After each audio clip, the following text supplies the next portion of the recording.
Variations of some consonant sounds. Some consonant sounds can be pronounced in slightly different ways depending on where they are in a word and what sounds are around them. In this lesson, we'll learn about some changes that happen with the sounds p, t, and k. You've learned that when the sounds p, t, and k come at the beginning of a word, we pronounce them with a small puff of air. Pan, tan, can. This puff keeps people from thinking they heard the sounds b, d, and g. However, these sounds are a little different when they aren't at the beginning of a word. When they're the second sound in a consonant cluster, with the sound s before them, there's no puff of air. Span, stan, scan. At the end of a word, they may be pronounced very quietly. Your lips or tongue block off the air, but they may not open at all. Sap, sat, sack. These changes are fairly small and not always noticeable, though they'll make your pronunciation sound more natural. However, there are two special changes that happen to the t sound that are very noticeable and really change the sound of words. One change happens in words like butter, water, and meeting. The other happens with words like button, curtain, and sentence.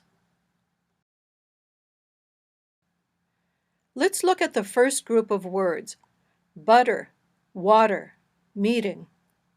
We might expect people to say butter, water, meeting, with a nice puffy t, but most Americans don't say these words that way. They say them with a voiced sound, like a quick d. This sound is called a flap, or a flapped T. Listen to the difference between a puffy t and this flapped t in these words. Butter, butter. Water, water. Meeting, meeting. So how do we know when this change happens? When do we hear a flapped t? It happens when the t sound is between two vowels or a vowel plus and when the syllable before t is stressed. For example, when we say butter, city, or lettuce, the first syllable in each word is stressed. We hear a flapped t. Now let's practice these sentences with lots of flapped t sounds.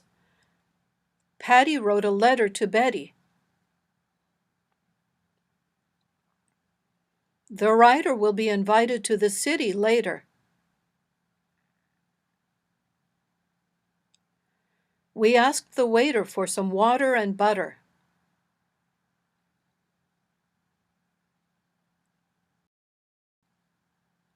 Now let's look at another group of words that can have an unusual t sound. Button, curtain, written. Most Americans don't say these words with a puffy t. They say them with a sound that's like the beginning of a small cough, or the middle sound when someone says "huh-uh" to mean no. We call this sound a glottal stop. Listen to the difference between a puffy t and this glottal stop. Button, button. Curtain, curtain. Written, written. So how do we know when this change happens? When do we hear a glottal stop? It happens when the t sound is after a vowel, or a vowel plus or n, and before the syllable un, and when the syllable before t is stressed.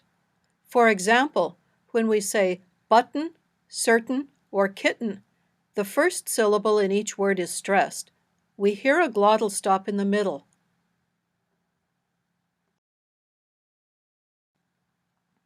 Now let's practice these sentences with lots of glottal stops.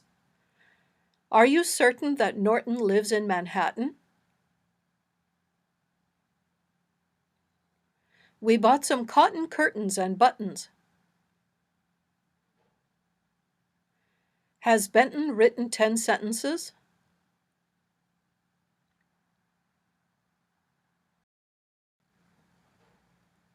We've heard about different ways of pronouncing p, t, and k.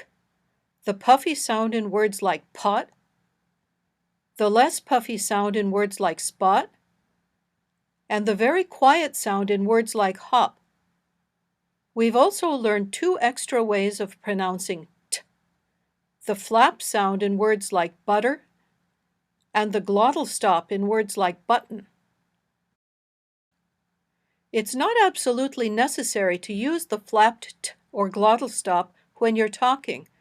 People will understand you if you use a normal t, but it's very important for you to get used to hearing and understanding these sounds because you'll hear them very often in normal American speech. Thank you for practicing with us.